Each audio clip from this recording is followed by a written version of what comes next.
My name is Deonius Burton, and welcome to How I Got the Shot. These episodes break down a variety of my photo shoots in regards to lighting, location, shooting, mood board, model selection, my thought process throughout the entire session, and editing. The excuse of gatekeeping and nobody's helping you is gone. If you have any questions, leave them in the comment section below, and I'll be sure to address them.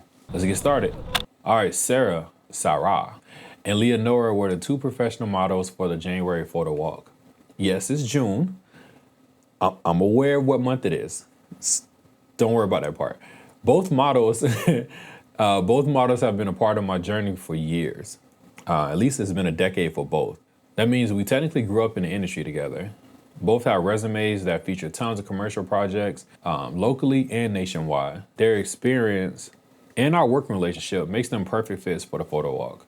Speaking of fits, in developing the wardrobe/mood board, I took into consideration their strengths as well as wanting to push them a little creatively.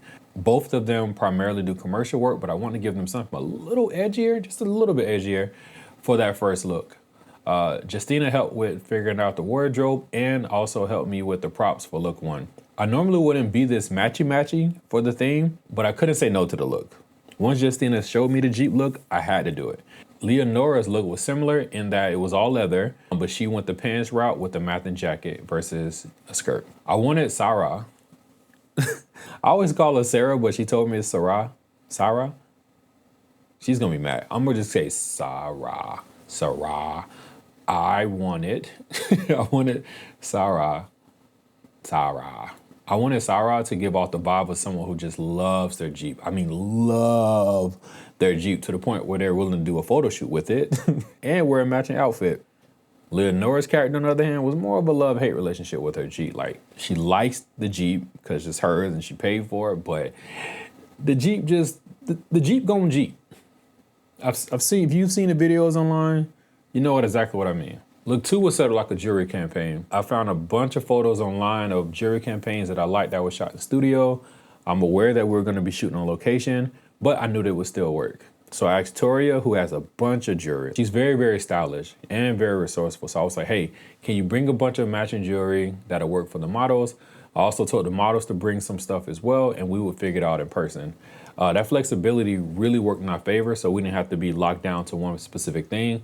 And then also, like, I kind of wanted to go with the flow and go with the vibe of how things were going in person. We put a jury out and we made a decision as a group, and it worked out really well.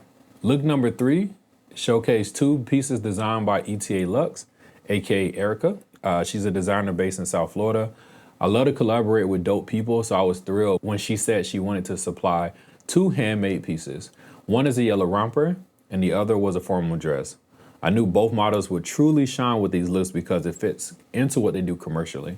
Now let's discuss the photographing the 6 looks. The lighting for look 1, like all the lighting, was based on the position and intensity of the sun.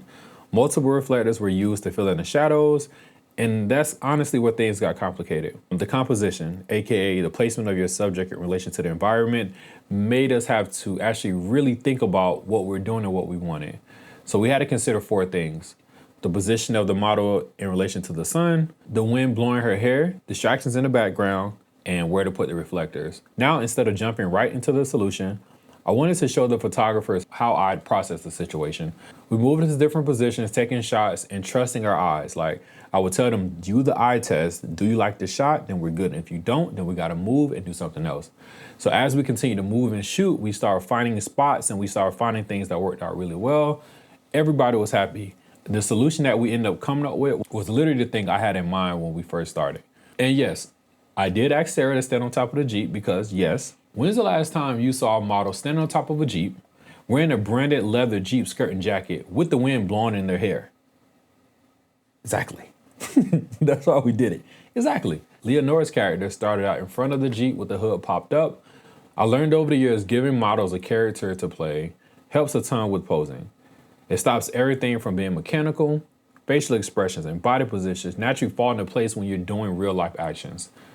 The sun was still very intense like it was for Sarah's look, so we went through a similar process when it came to figuring out the shots. Adding a few walking shots here and there, that way everything wasn't right up next to the Jeep, and there you go. Voila, we're done. Okay, so maybe not done. So when I looked at the footage, I realized that while I was helping Sarah, to confirm which earrings she was going to be wearing, and the same for Leanora. Everyone was continuing to shoot. The group was over there getting their shots, and I got a little jealous. I'm a little jealous because I don't have those shots. And I really like what they were doing. But it also made me proud because they were applying what we had just talked about, but also they were enthusiastic and taking full advantage of the opportunity. I really like what they got. So moving on to look 2. Well, this portion was very quick. Each model tried on a few different sets of jewelry. We brought the 6-foot reflector beneath them once we had everything figured out. I wanted to create like a clamshell lighting similar to what you would get in the studio. Each model was turned directly towards the sun as it was beginning to set, so the light was getting a little bit softer, and the photographers were reminded to play around with the settings. So, you know, typically when you're shooting beauty or shooting headshots, you want to shoot with a higher aperture, but I told them, hey, it's okay to shoot with a lower aperture, raise your shutter speed up to balance out the exposure, and you're good to go. Now, when you shoot with that lower aperture, you are gonna lose some detail, but this could work in your favor when you're doing portraits. It really just depends on what direction they want to go. So I gave them the opportunity, gave them that wiggle room to do as they please, but I gave everybody starting settings to work with. I also encouraged them to shoot with longer lenses because that compression towards the background kind of gives you that feel as though you're using a lower aperture even when you're using a higher aperture. You guys have seen that before, right? Right? Okay, cool. I always encourage photographers to test out theories. I'm not really around to just give exact answers. Like when a photographer comes to me with a question, I want them to lead with the answer, but I also want them to lead with an approach on how to problem solve. I always tell people, I repeat this all the time, but I always tell people, come to me for wisdom, don't come to me for knowledge. That makes sense? That makes sense. All right, cool. Look 3. Look 3 was pretty much the group favorite. Every photographer was in love with these 2 looks. It's not like they hated the first 2, but these 2 were really stood out. The yellow romper on Sara, she's gonna mess with me so much about this. I don't care. She had on a yellow romper. Sara had on a yellow romper. It matched with the yellows and the greens of the reeds behind her, the green of the grass right in front of her where she was standing, and the green in the background. Her skin complexion glowed in the sunlight, and also we made sure she wasn't ashy. And then a reflector helped separate it from the background. Now, from a shooting perspective, so anytime I'm shooting with reflectors, I always start with making sure I get the exposure on the background correct. I want it to be pretty even and very clear about what it is. Then I add in the reflectors for additional light, and it makes them pop out like it was a strobe. The technique I was just talking about is the same thing we applied with Leanora. Got the exposure on the background correct. Then when we bounced light back onto her, she separated herself more from the background. Her dress was more formal and editorial. I felt like that would be a juxtaposition to how soft and beautiful the dress is. And it's not like an idea of like you can't be strong and beautiful, but usually with editorial dress, everything is very soft and very flowy, but I wanted her stuff to be a little more stoic, give her more of a statuesque type of thing to where you look at her like a goddess more than anything else. Now, part of making that happen is shooting from a low angle. It's a technique that I've been using for years. You get a lens that's a little bit wider. I primarily do this with a 24-70 and adjust my lens to the 24mm focal length. I then get lower to my subject to where I can have them have their head, have their head at pretty much the top of the screen or really close to the top of my screen and shoot them there.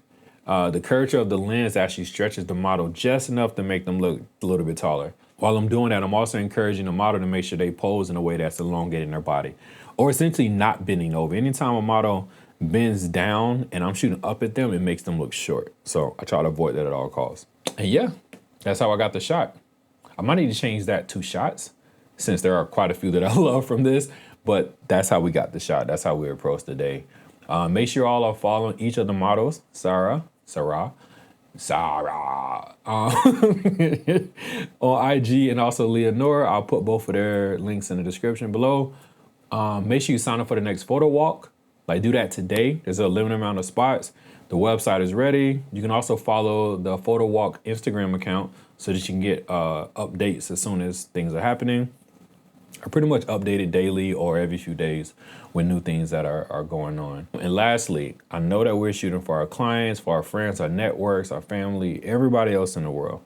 Make sure you're making time to shoot for yourself. All right, peace. DioBurto Photo Walk.